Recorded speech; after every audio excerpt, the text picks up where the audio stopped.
Yeah, what's up? So, these days we just think too much of like the short-term effects, the short-term outcome, like what am I going to do in a day, what am I going to do 2 days. We never think about the years, like in 2 years, how much is this going to be, or how much effort or time am I going to put this daily in to make this happen. Every day you waste time adds up to a year. Even if you do nothing, you'll still be wasting time. Remember that. Even if you do nothing, like sit around every day, you'll still be wasting time. So use your time wisely.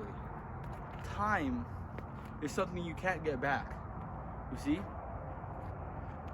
When I talk about long term, I'm not talking in the sense of maybe financial or physical, or I'm talking in the sense of everything basically as a whole. Like your life, your purpose, and what's up there basically for your, I guess you could say, what you want to do before you die, or what will fulfill you. Like if you're gonna die, we're all gonna die one day, but it's all about your fulfillment. Maybe you want to be a basketball player, maybe you want to be a musician, maybe you want to be a politician, maybe you want to be like a YouTuber who talks about like anime or something. I don't know what you want to do, but like whatever you want to do, I think you should be using 100% of your time and effort into thinking about the future, and instead of worrying about like what's going to happen tomorrow or the day after that, you should be worrying about what you need to do so you could be successful in the future. Because oftentimes we kind of forget that.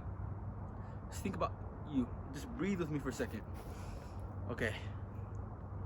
Visualize this. Do you remember what you were doing 3 years ago? What position you were in? Say 3 years ago. I'm 14 right now. Okay, I was around 11 3 years ago. So think about this. 11-year-old me was envisioning 14-year-old me. So I want you to think about this. I'm 14 right now. So when I'm 17 years old, I don't want to think about what I could have done when I was 14 in those 3 years, because there's a lot of things that I wish I did when I was 11 that I don't do, that I'm starting to do now, that I wish I did when I was 11.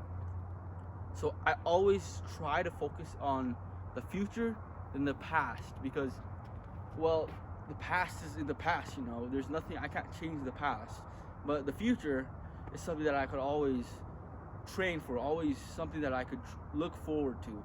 Because in the end, what really matters is understanding your position and the position you want to be in the future. Right now, there's a lot of things that I'm trying to do and trying to succeed in. I think that in 3 years, when I thinking about the long term, I could definitely be very successful in this field, and I could definitely be making a lot more in the physical sense, more in the financial sense, in the clear mind, in the spiritual sense, and in mental clarity. Basically, there's a lot of things that I think I could be improving in the future, and I will be doing that. So I just want you to tell you guys that you should be thinking about the long term, because right now I'm still focusing on trying to do my best with that, and I could tell you this off of my own experience, but I think it's better to think about the future than to think about the past. I'm out.